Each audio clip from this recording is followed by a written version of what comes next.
معاویہ بن وہب کہتا ہے کہ ہم نے امام جعفر صادق علیہ السلام کے ساتھ کھانا کھایا۔ جب دسترخوان کو لپیٹتے ہیں تو امام علیہ السلام غذا جو زمین پر گری ہوئی تھی جمع کر رہے تھے اور کھا رہے تھے۔ پھر امام علیہ السلام نے فرمایا، یہ کام فکر و فاقہ کو ختم اور اولاد کو زیادہ کرتا ہے۔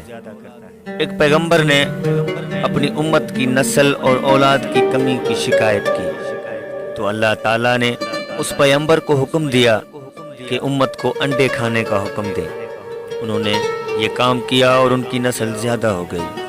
امام جعفر صادق علیہ السلام فرماتے ہیں، پیغمبروں میں سے ایک پیغمبر نے اپنی امت کی نسل اور اولاد کی کمی کی شکایت کی تو اللہ نے اسے حکم دیا کہ گوشت کو انڈے کے ساتھ ملا کر کھائیں۔ عمر بن ابو الحسن کہتا ہے کہ امام کاظم علیہ السلام سے اولاد کی کمی کی شکایت کی تو امام علیہ السلام نے فرمایا، استغفار کرو اور انڈے کو پیاز کے ساتھ کھاؤ۔ امام کاظم علیہ السلام فرماتے ہیں، جو بھی انڈا، پیاز اور زیتون کا تیل کھائے گا اس کی جنسی توانائی میں اضافہ ہو جائے گا۔